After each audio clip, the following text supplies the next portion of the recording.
আসসালামু আলাইকুম। আমাকে যখন ধরে নিয়ে যায় তখন আপনাদের অবদান অনেক ছিল, এটার জন্য আমি কৃতজ্ঞ অবশ্যই। আমি যে কারণে আজকে লাইভ করতে আসলাম, যেখানে আপনারা সবাই যেহেতু স্টুডেন্টরা আন্দোলন করেছে আমার পক্ষে, যেটা আমাকে সাহায্য করেছে, আল্লাহ সুবহানাহু ওয়া তাআলা তো সবচেয়ে সাহায্য করেছে, তো অবশ্যই আলেম ওলামারা আমার ব্যাপারে ফেসবুকে অনেক কথা বলেছেন, তার জন্য আমি কৃতজ্ঞ। তো আমি আসলে সবার কাছে কৃতজ্ঞ। অনেক আইনজীবী আমার জন্য দাঁড়িয়েছে, তাদের কাছে আমি কৃতজ্ঞ। এমনকি কিছু পুলিশ আমার নিয়ে তারাও প্রতিবাদ করেছেন যে আমাকে কেন ধরা হলো। তো সবকিছু নিয়ে আমি সবার কাছে কৃতজ্ঞ। তাই এর বিনিময়ে আমি হয়তোবা কিছু দিতে পারবো না, হয়তোবা একটা গল্প দিতে পারবো। আমি আপনাদের কাছে একটা গল্প প্রেজেন্ট করতে এসেছি। এই গল্পটা আপনাকে শেয়ার করি, ইনফর্মালি কথা বলি, গল্পটা আপনাকে দেখাই, আপনাদের গল্পটা হয়তোবা ভালো লাগতে পারে, তাই এই গল্পটা আমি আপনাদেরকে বলতে চাই। প্রথম আপনারা অনেকেই প্রশ্ন করছেন, আমি একটা স্ট্যাটাস দিয়েছিলাম যে এই উম্মা কি এক না এই উম্মা বিভক্ত। আমি স্ট্যাটাসে বলেছি যে আমাকে ধরলে আপনারা কি করবেন। এটা কেন বলেছি, আমি কেন আগের থেকে এই কথাটা বলবো, বা এর উত্তর হচ্ছে, আমি আসলে আগে থেকে জানতাম আমার নাম হানাদার লিগার বাহিনী, আমার নাম এসেছে। প্রথমে গল্পের শুরুটা হচ্ছে, আমি একটা টাইমে দেখা যাচ্ছে আন্দোলনটা দমে যাচ্ছিল, তো তখন সাদিক ভাই উনি আমাকে আসলে বলেন যে আমরা কি করতে পারি এখন, মানে আপনাকে ধরলে হয়তো আন্দোলনটা আরো চাঙ্গা হবে। তাই আমি বললাম, না, আমাকে ধরার সম্ভাবনা কম, আমাকে ধরাটা বোকামি হবে, কারণ আমাকে ধরলে জনগণ আন্দোলন করবেই। তো এইটা আমি মনে করি না আওয়ামী লীগ এরকম বোকামি করবে, তো এইটাই বলেছি। বাট আমাকে যদি ধরে তাহলে আমি ব্যবস্থা করব। তো তাই আমি এই কথা সূত্র ধরে আমি দিন যাচ্ছিলাম যে আমাকে ধরার প্রশ্ন আসে না। বাট আমি তারপরও প্রস্তুতি নেওয়া শুরু করি, আমি বিভিন্ন একটা নামের লিস্ট করি যে আমাকে ধরা মাত্র কে কি করতে হবে। এবং এটা আমার ছোট বোনকে আমি শিখিয়ে দিই যে তুমি আমাকে ধরলে এই নাম্বারে, এই সব নাম্বারে ফোন দিবা, এনাকে এই কথা বলবা, ওনাকে এই কথা বলবা, অ্যাডভোকেট নাম্বার, মিডিয়ার নাম্বার, সবার নাম্বার আমি দিয়ে রেখেছিলাম। তারপরে একদিন হঠাৎ ডক্টর সরওয়ার হোসেন উনি আমাকে ফোন করে আমাকে বলেন যে আসিফ, তোমার আর আমার নাম এসেছে, তোমার আর আমাকে আটক করা হবে, তুমি এখন, আমি এইটা লাস্ট ফোন দিলাম তোমাকে, তুমি এখন তাড়াতাড়ি পালাও। তো উনি আমাকে অবশ্যই 100% ভালোবাসেন, না হলে উনি রিস্ক নিয়ে আমাকে ফোন দিয়ে জানাতেন না, কারণ আমাদের সবার ফোন ট্র্যাকিং হচ্ছে। এটা জেনেও ডক্টর সরওয়ার হোসেন আমাকে ফোন দিলেন এবং ফোন দিয়ে উনি আমাকে পালাতে বললেন, কিন্তু আমি রাজি হলাম না। কারণ আমাকে যদি ধরে, এই বোকামিটা যদি তারা করে, তাহলে তারা নিজেরাই বিপদে পড়বে। আর আমি কেন পালাবো? আমি যদি পালাই তাহলে তো মানে এটা তো আমি কোনো অপরাধ করি নাই। আমি যদি অপরাধ না করি তাহলে আমি পালাবো কেন? তাই আমি পালাই নাই। আমি একদম স্ট্রং ছিলাম। আমি পালাই নাই। আমি মোটামুটি প্রিপারেশন নিচ্ছি যে আমাকে ধরে মেরে ফেলা হবে অথবা আমাকে টর্চার করা হবে, দুইটার একটা কি হবে, বাট আই ডোন্ট কেয়ার। যদি এটা উম্মার কাজে দেয় তাহলে আলহামদুলিল্লাহ। তারপরে যে আমার বোনের যেগুলো প্রস্তুতি আছে, আমি নিজে একটা ভিডিও বানাই। আপনি যদি এই ভিডিও, সেখানে আমি বলি যে আমার যদি ভিডিওটা দেখেন তাহলে তার মানে আমি মৃত, আই এম ডেড, অথবা আমি গুম, এরকম একটা ভিডিও করে রাখি। তো করে আমার বোনকে সব শিখিয়ে দিই যে আমাকে ধরলে এটা করবা, ওইটা করবা, এটা করবা, এর কাছে যাবা, একে ফোন দিবা, সব একটা লিস্ট আমি করি। তো করার পর আমি আসলে মানসিকভাবে প্রস্তুত হয়ে যাই যে I can be dead, I can be killed, আমি শেষ হয়ে যাব। বা শেষ না হলে আরো খারাপ, যদি মেরে ফেলে তাহলে তো ভালোই, আপনারা তো জানেন তারা কি পরিমাণ অমানবিক টর্চার করতে পারে। তা আমি আসলে মরাটাই বেস্ট সিচুয়েশন ধরে নিয়ে আমি প্রস্তুতি নিয়েছি। তারপর আমি মনে করেন অপেক্ষা করে একদিন ওই দিন রাতে 1টার সময় বেল বাজে। তখন আমার মনে হয় যে রাজাকাররা আসছে বা ওই লিগার হানাদাররা আসছে। তা আমি যে দরজায় দেখি কি আমার দারোয়ান। তা আমি ঘুমের মধ্যে ছিলাম, তো আসলে ওইভাবে চিন্তা করি নাই যে এইটা একটা ট্র্যাপ। আমি খুলে দারোয়ানকে জিজ্ঞেস করতে গেলাম কি, সাথে সাথে দরজা ধাক্কা দিয়ে হানাদার লিগার বাহিনী ঢুকে গেল। আমি তো মানসিকভাবে প্রস্তুত, এখন ঢুকে গেছে, এখন তো আর কিছু করার নাই। আমি আপনারা দাঁড়ান, আমি আসতেছি, এটা বলে আমি আমার ছোট বোনের কাপড় নিয়ে আসতেছি। তো আমি আমার ছোট বোনের রুমে গিয়ে আমি ওর চুলটা টান দিলাম, ও রাগ করে উঠে বসলো, আমার দিকে তাকালো। তো আমি বললাম দে আর হিয়ার। তো ও বললো কে? পুলিশ। আমি বললাম you know what to do, তুমি জানো তোমার এখন কি করতে হবে, এই শেষ কথা। তারপর আমি একটা কাপড় নিয়ে আমি ওদের সাথে চলে গেলাম। ওরা আমার বাসার যে সিসি ক্যামেরা ওগুলো সব বন্ধ করে রেখেছে, কিন্তু লাকিলি একটা ক্যামেরা অন ছিল, ওরা বুঝে নাই সেটা, ওটাকে তারা ক্যাপচার হয়ে গেছে যে তারা এগুলো নিয়ে গেছে। প্রথম দিন রাতে তারা আরো কয়েকজনকে ধরার চেষ্টা করলো, পায়নি, আমাকে নিয়ে তার ডিবি অফিসে নিলেন। ওইখানে যে অবস্থা, মানে এটা ভয়ঙ্কর অবস্থা, মানে 80 100 জনের মতো লোক ছোট একটা স্পেসে, মানে কেউ বসলে কেউ শয়, কেউ শুইলে কেউ বসে, একসাথে সবাই শোয়ার স্পেস নাই। ওইখানে আরেকটা এশিয়ান ইউনিভার্সিটির একজন প্রফেসর ছিল, উনি মানে শোয়ারই চান্স পায়নি, উনি বসেই ছিলেন, কারণ স্পেস নাই, মানে এত একটা কনজাস্টেড এরিয়া, ফ্যান নাই, একটা রুমে কিছু এসি ঢুকে আর বাকি সব রুমে হচ্ছে মানে একদম ফ্যান নাই, কিছু নাই, সব সময় লাইট থাকে, সব সময় সাউন্ড থাকে, আপনি ঘুমাতে পারবেন না। তো ওইখানে ঢুকে প্রথম দিন তো আমার খুব মানে অবস্থা ভালো না। আমার তেমনি আপনারা জানেন স্পাইনে প্রবলেম হওয়ার কারণে আমার এমনি সবসময় পেইনে থাকে, আমি নিউরোলজিক্যাল পেইনে থাকি, ফিজিওথেরাপি করলে কমে, আবার নাহলে বেড়ে যায়। সেই সিচুয়েশনে আমাকে এরকম একটা জায়গায় নিয়ে গেল যেখানে আমার কোনো বসার জায়গা নেই, সব পুরাটাই ফ্লোর, হার্ড ফ্লোর, তাও আবার মুভ করার তো কোনো স্কোপই নাই, শত শত মানুষ। তো এরকম জায়গায় প্রথম একদিন ছিলাম, ওই রাতে ছিলাম। তারপরের দিন ওরা আমাকে ডেকে নিয়ে গেল উপরে নিয়ে তারা আমাকে প্রশ্ন করলো যে আপনি ব্র্যাকে কয়জন শিবির আছে। আমি বললাম আমি তো শিবির করি না, আমি কিভাবে জানবো ব্র্যাকে শিবির কয়জন আছে বাকি। এরকম অনেক প্রশ্ন করলো বারবার। তারপর অ্যাট ওয়ান পয়েন্ট তাদের মধ্যে ওই হানাদার লিগার বাহিনীর একজন, উনি আর কি জিজ্ঞেস করলো, বলেন তো এই কোটা দিয়ে আপনি এত কথা বলেন, কোটার পদ্ধতি কি, বিসিএস এর সিলেকশন প্রসেসটা কি। তা আমি তো আসলে বলতে পারি নাই, কারণ হচ্ছে আমি মানে মেন্টালি তো ওই লেভেলেই নাই, তাই না, আমি একটা মানে ভয়ঙ্কর একটা অবস্থায় আছি, ওই লেভেলেই নাই। তো তারপরে ওরা কি করলো, ওরা এসে আমাকে মনে করেন আমাকে ধাক্কা দিল, আমার তো স্কেচ নিয়ে হাঁটতে হয়, আপনারা জানেন একটা লাঠি নিয়ে হাঁটতে হয়, সে আমাকে ধাক্কা দিল, তারপর আমার মুখে হিট করা শুরু করলো। তো হিট করা শুরু করলো আমাকে, 6টা হিটের পরে আমি আসলে মানে অজ্ঞান হয়ে যাচ্ছিলাম। তো অজ্ঞান হয়ে যাচ্ছিলাম, তারা আমাকে বলে না ডোন্ট এরকম করে আমাকে দাঁড় করাইলো, আবার 2-4 বার হিট করলো। তো তারপরে তারা আমাকে মানে বললো যে আপনি তো খুব খারাপ জায়গায় আসছেন, আপনার বাম পায়ে প্রবলেম, ওই ডান পাকে আমরা একদম ইয়ে করে আপনাকে পুরোপুরি লুলা বানাই দেবো। তো এরকম একটা কথা বললো, এবং আরেকজন লাঠি নিয়ে আসলো আমাকে মারবে, পরে ওরা লাঠি দিয়ে হিট করে নাই, না করে আমাকে ওই জায়গায় আবার সেই জায়গায় যেখানে রাখে সেখানে নিয়ে গেল। তো ওই জায়গায় আবার আমার থাকা শুরু হলো, মানে ওইখানে এমন একটা জায়গা, বললাম তো কেউ যে এটা ফার্মের মুরগির মতো, ওইখানে কেউ মুভ করতে পারে না, কারণ এত মানুষ এত শর্ট জায়গায় মুভ করার, কেউ হাঁটার কোনো সিস্টেম নাই। ওই যে আমি বললাম আপনাদের, কেউ শুলে কেউ বসে, কেউ বসলে কেউ শোয়, মানে আর সবসময় লাইট আর সাউন্ড কন্টিনিউয়াস, ঘুমানোর কোনো স্কোপ নাই। ওইখানে সবচেয়ে ভ্যালুয়েবল রিসোর্স হচ্ছে একটা বোতল, কারণ আমরা তো ফ্লোরের মধ্যে শোন, তো ওখানে তো হার্ড ফ্লোর, ওইখানে কেউ যদি একটা বোতল পায় আলহামদুলিল্লাহ, মানে এটা মানে ভ্যালুয়েবল রিসোর্স। তো ওই বোতলটার উপরে তারা মানুষ মানে পেলে যে খুশি। তা আমাকে অনেকে চিনেছে ওইখানে, চেনার কারণে দেখা যাচ্ছে 2 দিনের মধ্যে আমি একটা বোতল ম্যানেজ করলাম মাথায় দিয়ে শোয়ার জন্য ফ্লোরে, এই একটা অবস্থা। তো আরেকটা বিষয় হচ্ছে ওইখানে 80 জনের একটা টয়লেট, আর আমার তো এমনি যেহেতু হাই কমোড ইউজ করতে হয়, বিকজ আমার মানে স্পাইনের প্রবলেম আছে, তো ওইখানে লো কমোড, তাও আবার 80 জনের জন্য একটা, 100 জনের জন্য একটা।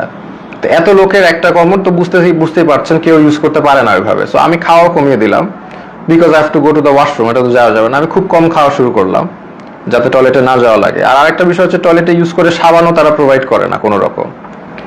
সো এইরকম একটা কন্ডিশনে আমরা যাচ্ছি। আর এরপর থেকে আর কি আসলে জিনিসটা বুঝলাম যে বিষয়টা কি, আসলে বুঝার বিষয় ছিল, এখন আমি বুঝতে পারলাম। তো তারা প্রতিদিন ডাক দিবে, নাম কল করবে, ধরেন আপনার নাম হচ্ছে, ধরেন আমার নাম আসিফ মাহতাব, ধরে বলবে আসিফ মাহতাব, বাবার নাম শাহাবুর রহমান, এরকম বলবে, বলে নিয়ে যাবে, নিয়ে চোখ বাঁধবে, মুখ বাঁধবে, তারপর তাদেরকে ঝুলায় টর্চার করতে থাকবে, বাড়ি দিতে থাকবে, বিভিন্নভাবে টর্চার, লাঠি দিয়ে পিটাবে, পায়ের তলায় পিটাবে, হাড়ের বিন্দে মারবে, মানে মানুষের শরীর নীল অবস্থায় তারা ফিরে যায়, সারা শরীর মারতে মারতে রক্ত জমাট বেঁধে নীল অবস্থায় এক একজন লোক ফিরে জাস্ট। এবং তারা সাইকোলজিক্যালি একদম মানে অবভিয়াসলি নর্মাল না, কারণ তারা এখন নাম শুনলে, তাদের নামটা ডাক দিলে তারা ভরকায় ওঠে যে এখন মনে হয় তাদেরকে নিয়ে টর্চার করবে। তো এরকম অবস্থা আমি দেখলাম বিষয়টা যে এরকম চলছে। তো এখন এরকম চলছে, আমি তো বুঝলাম যে হয়তোবা আমার সাথেও এরকম করবে, তারা তো বলেই দিছে আমাকে পাটা ভেঙে দিবে। তো এরকম একটা করবে, এবং সবার সাথেই করছে, স্পেশালি জামাতের যারা আছে তাদেরকে, মানে জামাত যেহেতু বলে ফেলছে একবার, তাদেরকে মানে অমানবিক ভাবে টর্চার করছে। জামাত। আর নূর ভাইয়ের সাথে ওইখানে দেখা হলো, নূর ভাইরে বললাম কি অবস্থা, তো নূর বললো যে যে ভাই আমাকে তো অনেক মারছে, হাত দিয়ে দেখালো, হাত নীল হয়ে গেছে।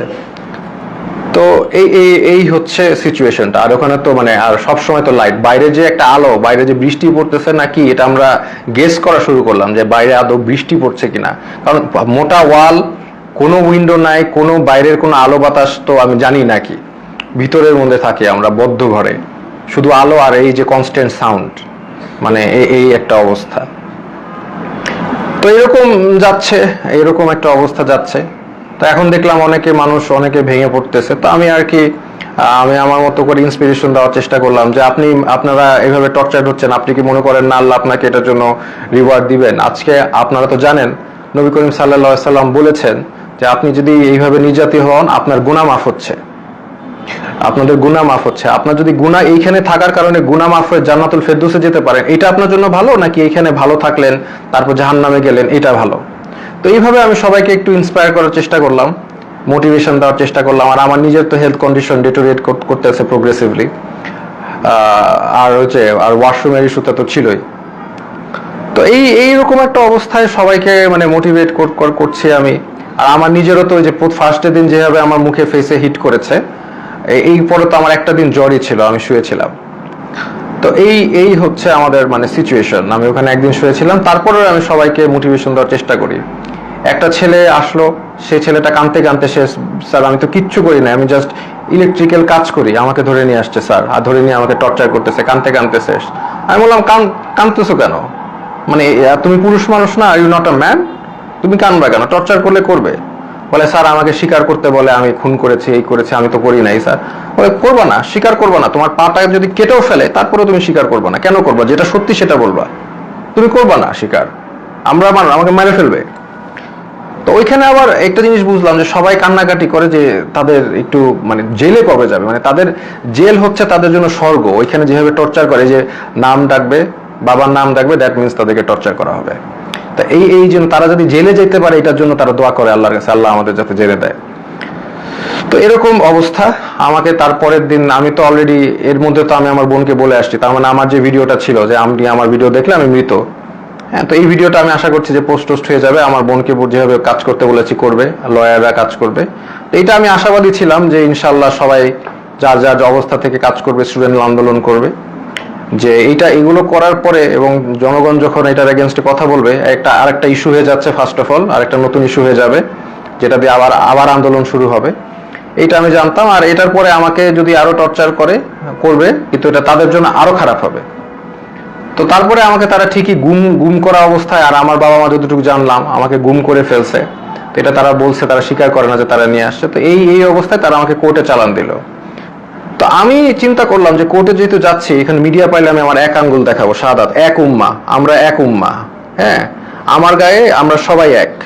তো এই সিম্বলটা আমি চিন্তা করেছি দেখাবো। তো আমি জানি যে এগুলো দেখালে তারা আমাকে আরো অনেক নির্যাতন করতে পারে, দেখাইলাম, কারণ এটা আমি তো জানি জনগণ বুঝবেন যে আমি এক আল্লাহ, এক রসুল, এক উম্মা, এই কথাটা আমি বুঝাতে চাচ্ছি যে আমরা সবাই এক।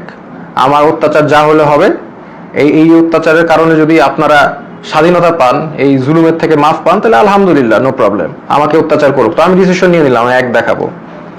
তা আমার সাথে ওই জগন্নাথের আরিফ ছেলেটা, খুবই সাহসী ছেলে, ও আমার সাথে কেসটা দিল, মামলা দিল, আমরাও গেলাম, আমি ওকেও বললাম যে আমি এক দেখাবো। তো এই অবস্থায় এই এক উম্মা শাহাদাতের আঙ্গুল দেখিয়ে আমি ওই কোর্টে দেখালাম, এবং কোর্টে আমাকে সম্পূর্ণভাবে মানে কোর্টের যে জাজ, তিনি আমাকে দেখে চিনে বললেন আপনাকে ওখানে দাঁড়ানো লাগবে না, আপনি বসেন। তো উনি আমাকে বসালেন, কিন্তু তারপরেও ওই মিথ্যা মামলাটা দিলেন যে আমি নাকি সেতু ভবন ভাঙচুর করেছি, যেটার মানে কোনো মানে এটা জোক, মানে এটা যে কলাপস করছে সোসাইটি, ওখানেই প্রমাণ যে এরকম একটা মিথ্যা মামলা যেটার কোনো তথ্য নাই, প্রমাণ, এটা বলাই আসলে সময় নষ্ট। তো এই মিথ্যা মামলা উনি মানে জাজ আমাকে দিলেন, আর আমাকে আবার 6 দিনের রিমান্ড মঞ্জুর করলেন। তো ওই 6 দিনের রিমান্ড আবার গেলাম। আর এই সময়টা অনেকের সাথে পরিচয় হলো, ওখানে বিএনপি অনেক নেতা ছিল, পার্থ ভাই ছিলেন, ওনার সাথে আমি বললাম যে পার্থ ভাই আপনার তো আর আমার মামলা এক, আমি তো আপনার সাথে আছি। তো উনি বলে যে আমি তো তোমাদের সাথে থাকতেই চাই না, আমি তো এখান থেকে বের হতে চাই, একটু মজা করলেন। তো এরপরে অনেক মানুষের সাথে পরিচয়। একজন আসলেন, ওনাকে মানে উনি হাঁটতেই পারতেছেন না, পাটা একদম প্রচুর মানে অবস্থা খারাপ করে পিটিয়েছে। ওনার অপরাধ ছিল উনি ছাত্রদের পানি খাইয়েছেন, উনি ছাত্রদের পানি দিয়েছেন, ছাত্ররা পানি খাইয়েছেন, এই জন্য তাকে অমানবিক টর্চার করলো। তো টর্চার করলো, উনি এসে শুয়ে গেল। আমি বললাম যে এইগুলো একই কথা বললাম যে আপনাদের এটা গুনাহ মাফ হচ্ছে। তারপরে লাস্টে একটা কথা বললাম যে আপনি যে এত টর্চার হলেন ছাত্রদের পানি খাওয়ায়, এখন আবারও কি খাওয়াবেন আপনি? তো উনি বললো ইনশাল্লাহ স্যার আবারও খাওয়াবো। আমি like that's the answer I am looking for. আমরা আবার করব, আমাদের ছাড়লে আমরা আবার করব, we are not going to give up. আমরা তো আবার করব, তাই না? আমরা কি অপরাধ করেছি যে আমরা করব না? পানি খাওয়ানো কি অপরাধ? তো এই এই হচ্ছে একটা অভিজ্ঞতা। তো এরকম এই এই যে একজন পেলাম। আরেকজন হচ্ছে মাদ্রাসা স্টুডেন্ট, তাকে হচ্ছে তাকে বলছে খুন করেছে, সে পুলিশ খুন করেছে, এটা এটা সে তাকে বলছে, এবং তাকে প্রতিদিন পিটায়, প্রতিদিন নিয়ে টর্চার করে। এটা নিয়ে আমরা হাসাহাসি করি, কারণ হচ্ছে এরকম একটা সিচুয়েশনে হাসাহাসি না করে যদি আমরা মেন্টালি ব্রেকডাউন করি তাহলে এটা মানে হবে না, মানে এটা আমরা আরো আমরা সব এইগুলো যা হয় সেটা নিয়ে হাসাহাসি করি। তাই আমি বললাম কি নিয়ে মেরেছে? বলে যে আমাকে বলেছে যে তুমি তো মাদ্রাসার স্টুডেন্ট, তুমি তো কোরআন পারো। বলে হ্যাঁ পারি। তো কোরআনকে বলছে অর্থ জানো? অর্থ জিজ্ঞেস করেছে, অর্থও সে পারে, সে কোরআনে হাফেজ। তো তারপর বলে কোরআনে হাফেজ এই রবীন্দ্রনাথ না কার বই পড়েছো? সে বলছে পড়েছি। তো বলে পড়লা কেন? এই অন্য এই নন ইসলামিক বই পড়া তো হারাম, এটা বলে আবার টর্চার করলো, হাতে পায়ে পিটালো। মানে খামুক মানে একটা কিছু বলেই পিটায়। আমরা এটা নিয়ে হাসাহাসি করতে করতে শেষ। যে বলে ও বলো, আমিও বললাম যে কোনোভাবে স্বীকার করবা না, যে তুমি যদি খুন না করে থাকো তুমি মিথ্যা মামলা দিও। বলে আমাকে আরো টর্চার করবে। মানে করলে করবে, বললাম তো তোমাদের ইয়ে দিয়ে করাত দিয়ে হাত পা কেটে দিলেও স্বীকার করবা না, যেটা সত্যি সেটা বলবা। এরকম একজন সবচেয়ে কষ্ট লিখেছে যে মানে একটা ছেলে, ওর নাম হচ্ছে সানিয়াত ভাই। সানিয়াত ভাই উনি হচ্ছে বিএনপির একজন মন্ত্রীর ছেলে, নাম বললাম না। তো ওরা আসলে খুঁজছিল তার বাবাকে পায়নি দেখে ওই ছেলেটাকে ধরে নিয়ে গেছে, সানিয়াত ভাইকে ধরে নিয়ে গেছে। তো সানিয়াত ভাইকে 4 দিন, উনি বলছে 4 দিন ওনাকে পিটিয়েছে, চোখ বেঁধে হাতে ইয়ে দিয়ে ঝুলিয়ে পিটিয়েছে। এবং সবচেয়ে যেটা উনি বললো যে ওনার মাকে ফোন দিয়ে শুনিয়েছে যে তাকে যে টর্চার করছে, এটা তার মাকে শুনিয়েছে ফোন দিয়ে লিগের হানাদাররা।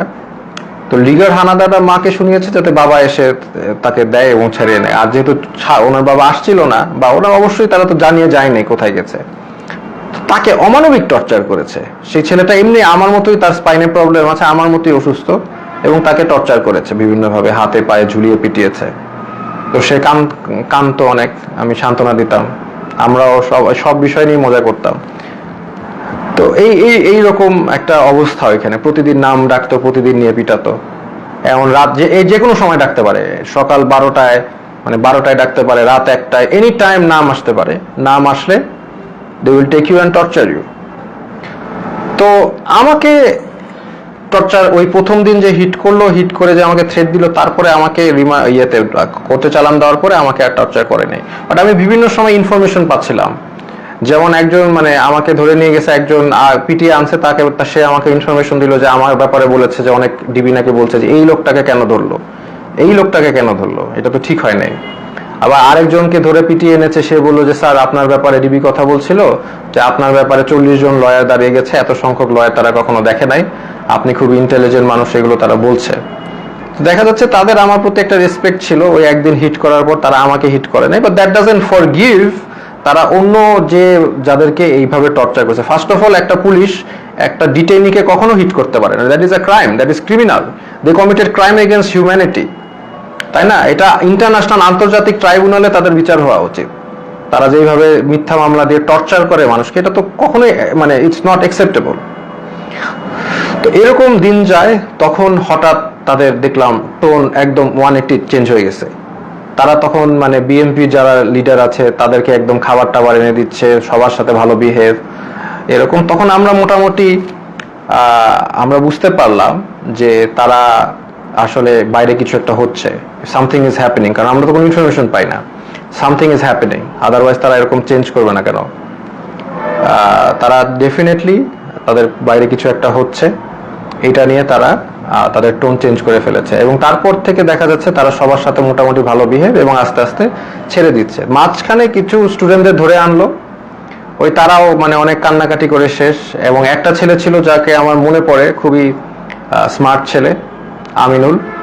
তো আমিনুল হচ্ছে 14 বছর বয়স, ধরে নিয়ে আসছে। এবং অন্য যেগুলো ছেলে ছিল তারা একদম একদম ব্রেক ডাউন করেছে মেন্টালি, বাট আমিনুল ছেলেটা ও হচ্ছে মোহাম্মদপুরে থাকে খুব সম্ভবত, খুব সাহসী, নারুটোর গেঞ্জি পরে হাইটে বেড়াচ্ছে। মানে ও হি ডাজেন্ট কেয়ার, এই ছেলেটা ডাজেন্ট কেয়ার যে ওর সাথে এখন কি টর্চার করা বা কোথায় আসে। ও লাইক মানে চলে আসে, আমাকে বলতে, স্যার আপনি কি ড্রাগন বল জি দেখেছেন? আমি বললাম হ্যাঁ হ্যাঁ ড্রাগন বল জি দেখছি। বলে আমি দেখতেছি, আমি ওই ডিমন স্লেয়ার দেখেছি, এই দেখেছি সেই দেখেছি। তো মানে একদম মানে মানে হি ডাজেন্ট কেয়ার, সে দেশ স্বাধীন করতে নামছে, দেশ স্বাধীনই করবে।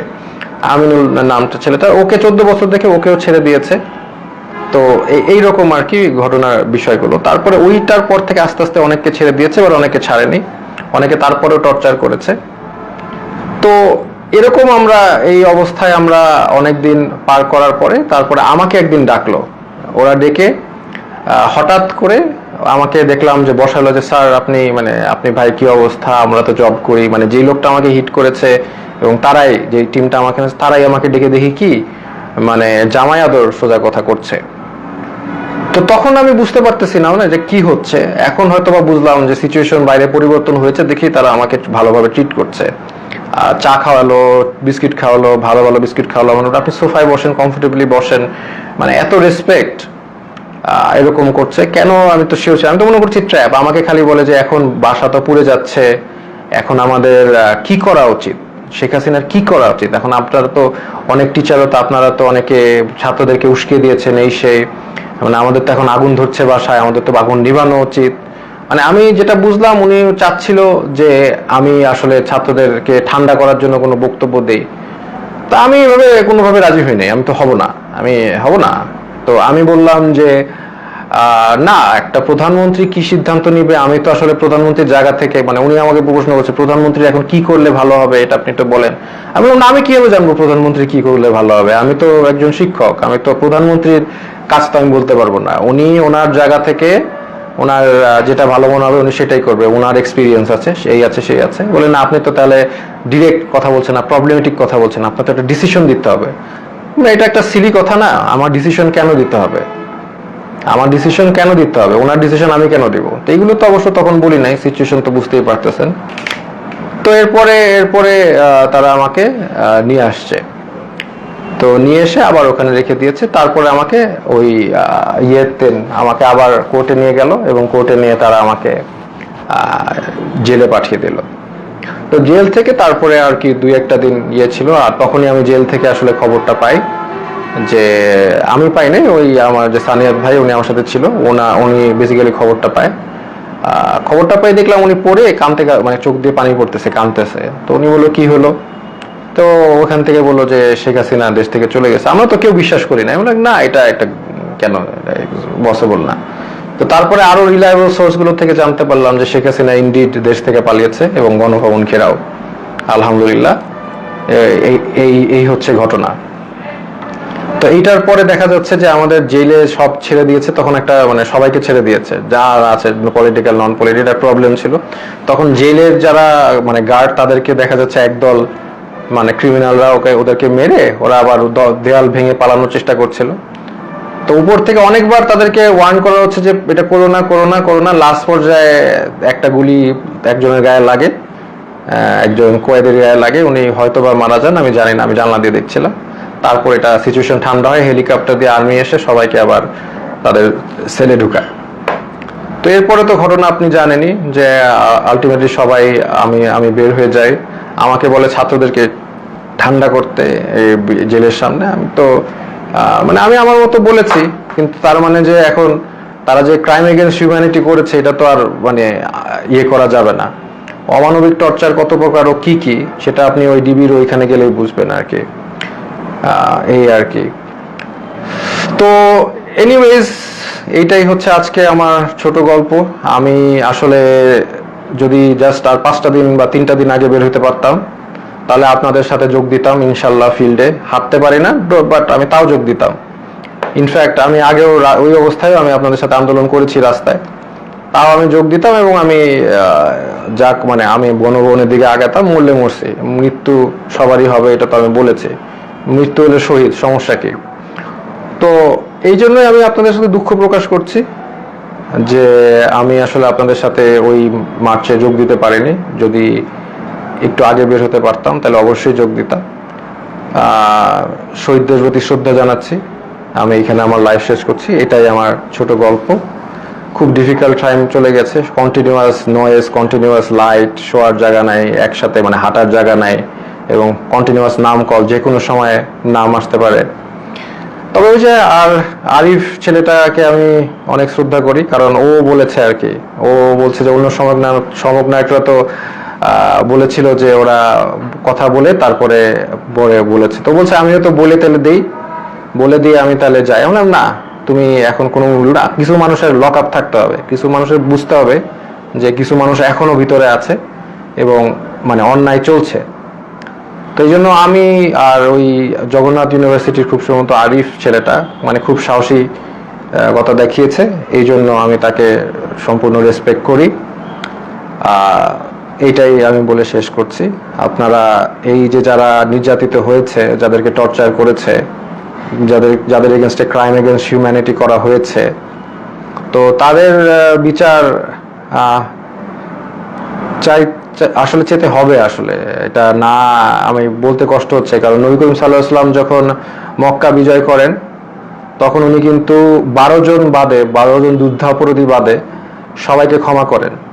কিন্তু এইখানে যেগুলো হয়েছে, these are crimes against humanity. এখানে আসলে মানে মাফ কিভাবে করা যায় আমি জানি না। যাই হোক, যতটুক পারে আমরা ক্ষমা করি। আমরা চাই না একটা মানে সব যে ভালো পুলিশ তার গায়ে হাত উঠুক। আমরা চাই না যে কোনো দোষ করে নাই তার উপর আক্রমণ হোক। কারণ আমি এরকম একজন এসেছে, একজন ডিবি অফিসে একজন আমার সাথে দেখা করেছে, ডিবি পুলিশ, বলেন স্যার আমার 2 ছেলে আছে, একজন বুয়েটে, একজন মেডিকেলে, দুজনে আপনার জন্য অনেক দুঃখ করেন, দুজনে আপনাকে মনে করেন। আমি বললাম বলেন যে স্যার ভালো আছে, বলেন স্যার ভালো আছে। তার মানে সব পুলিশ যে মানে বেঈমান, সব পুলিশ যে ওই লিগার, তা কিন্তু না। কিন্তু এটা আমাদের বুঝতে হবে। তো আমরা ফরগিভ করার চেষ্টা করি, আর যারা একদম এরকম ক্রাইম এগেনস্ট হিউম্যানিটি করেছে তাদেরকে আমরা ইনশাল্লাহ বিচারের আওতায় আনবো। আসসালামু আলাইকুম ওয়া রাহমাতুল্লাহি ওয়া বারাকাতুহু। শুভরাত্রি।